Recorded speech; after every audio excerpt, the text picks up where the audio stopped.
नमो नमः। पिछले वीडियो में हम पढ़ चुके थे कि द्रौपदी युधिष्ठिर से कहती है कि जो लोग शठों के साथ शठता का व्यवहार नहीं करते, ऐसे लोगों को राजनीति में सफल होने का कभी भी अवसर नहीं मिलता है। ऐसे भोले भाले लोगों को धूर्त लोग किसी भी उपाय से धोखा देकर उनके प्राण तक ले लेते हैं। जिस तरह कदाचित कवच आदि न पहने हुए पुरुष के भीतर प्रवेश करके तीक्ष्ण बाण उनको मार डालते हैं, ठीक उसी प्रकार से ये शठ लोग भी व्यक्ति को खत्म कर देते हैं राजनीतिक तौर पर। अब इससे आगे श्लोक संख्या 31 को हम पढ़ते हैं।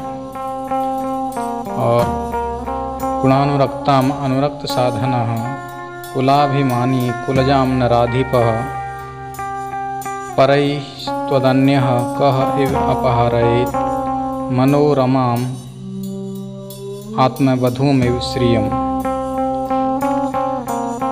अनुरक्त साधनों वाला, कुलाभिमानी कुल पर अभिमान करने वाला, नराधिपः नरों का राजा, त्वत् आपसे, अन्यः अतिरिक्त, कह इव कौन है, जो गुणानुरक्ताम गुणों से अनुरक्त अर्थात आपके गुणों पर अनुरक्त रहने वाली, कुलजाम अच्छे कुल में उत्पन्न स्त्री को या फिर अच्छे कुल परंपरा से आई हुई राजलक्ष्मी को, मनोरमाम जो कैसी है, मन को रमाने वाली है, ऐसी आत्मवधूम अपनी पत्नी के इव समान, श्रियम श्री को, लक्ष्मी को, राजलक्ष्मी को, परई शत्रुओं द्वारा, अपहारयित अपहरण करा दे। तो इसका अन्वय देखते हैं। अन्वय के अनुसार एक बार अर्थ करते हैं।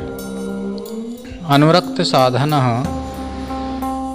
साधनः कुलाभिमानी नराधिपः त्वदन्यः कः, कि अनुरक्त साधनः सभी अनुरक्त साधनों वाला, कुलाभिमानी कुल पर अभिमान रखने वाला, त्वदन्यः तुम्हारे अतिरिक्त, कह इव और कौन होगा, जो गुणानुरक्ताम कुलजाम आपके गुणों पर अनुराग रखने वाली, कुलजाम अच्छे कुल की उत्पन्न स्त्री को, या मनोरमाम आत्मवधूम मनोरम मन को अच्छी लगने वाली, मन को रमाने वाली, आत्मवधू अपनी पत्नी के समान, श्रियम लक्ष्मी को, परई अपहारयित पर कहते हैं शत्रुओं को, तो शत्रुओं के द्वारा अपहारयित अपहरण करा दे, ऐसा त्वदन्य कह तुम्हारे अलावा और कोई नहीं है। तो द्रौपदी युधिष्ठिर को उपालंब देती हुई कहती है कि हे राजन, अपने वंश का अभिमान रखने वाले, अनुकूल साधनों से संपन्न कोई भी राजा ऐसा नहीं होगा जो अपनी राजलक्ष्मी को अपने ही हाथों से किसी शत्रु के लिए दे दे, अपहरण करा दे। ऐसा आपके अलावा कोई और नहीं होगा। इसके कुछ शब्दार्थ दिए हुए हैं, जैसे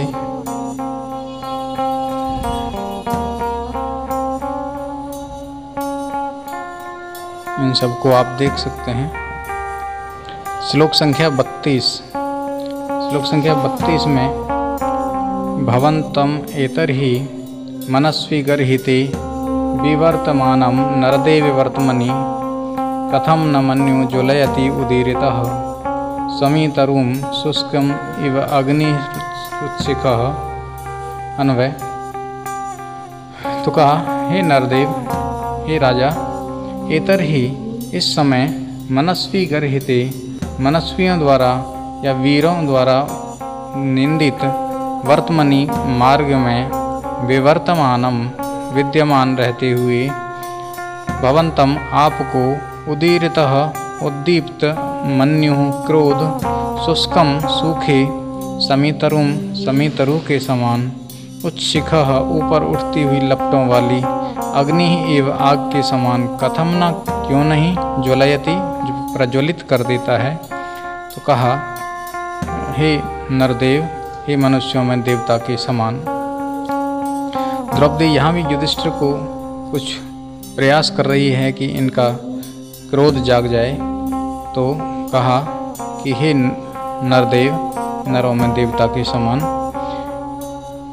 एतर ही इस समय मनस्वी गर्हिते, यह जो वीरों के द्वारा घृणित मार्ग है, इस घृणित मार्ग में स्थिर हुए भवंतम आपको कथम न मन्यु ज्वलयति, क्या आपको क्रोध नहीं जलाता है?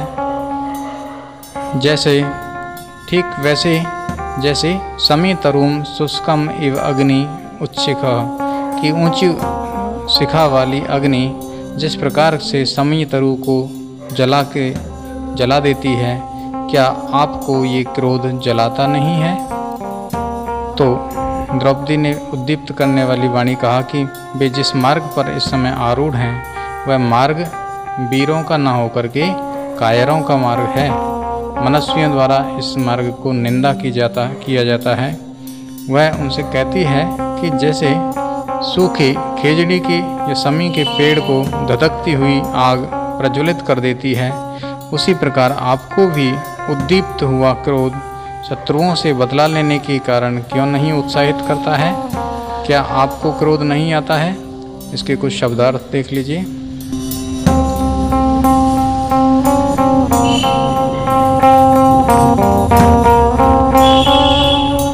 इसके बाद श्लोक संख्या 33 पढ़ते हैं। अवंध कोपस्य विहंतुरापदां भवन्ति वस्याः स्वयमेव देहिनः अमर्ष शून्येन जनस्य जंतुना न जातहार्देन न विद्विषादरः।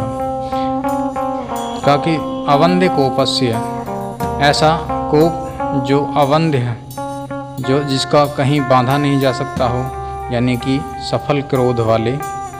आपदाम विहंतुर आपदाम, आपत्तियों को विहंतुम नष्ट करने के लिए,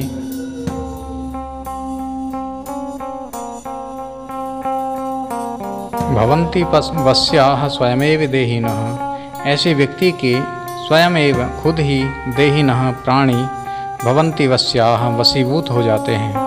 अमर्ष शून्येन जनस्य जंतुना, अमर्ष शून्य, अमर्ष कहते हैं क्रोध को, और शून्य जिसमें क्रोध कभी नहीं आता हो, क्रोध से रहित जंतुना प्राणी के द्वारा जातहार्देन उत्पन्न होने वाले स्नेह वाले होने पर उस जनस्य जन का, मानव का, न जातहार्देन न विद्विषादरः, न तो उसका कोई आदर ही करता है और न विद्विषादरः, और न ही उससे शत्रुता होने पर किसी को भय होता है। तो कहते हैं कि सफल क्रोध वाले तथा आपत्तियों के विनाशक मनुष्य के वश में प्राणी स्वयं हो जाते हैं, परंतु क्रोध से रहित व्यक्ति के साथ स्नेह होने से लोग उनका आदर नहीं करते, और न ही जब कभी शत्रुता होती है तो उनसे कोई भय करता है। अर्थात सफल क्रोध वाला व्यक्ति ही यहाँ पर सक्सेस है, यहाँ पर सफल माना जाता है। जिसका क्रोध सफल नहीं होता है, क्रोध से रहित होता है, तो ऐसे व्यक्ति के साथ स्नेह होने से लोग ना तो उसका आदर करते हैं और दुश्मनी होने पर उसका कोई डर भी नहीं करता है। तो द्रौपदी उनको इस प्रकार से समझा रही है युधिष्ठिर को। अगला इसके कुछ शब्दार्थ देख लेते हैं।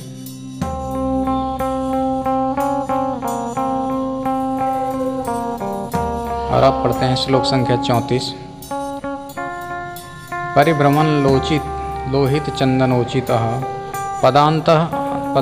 पदाति अंतर्गिरि रेणुरुषितः महारथः सत्यधनस्य मानसं दुनोति नो कच्चित् अयं वृकोदरः।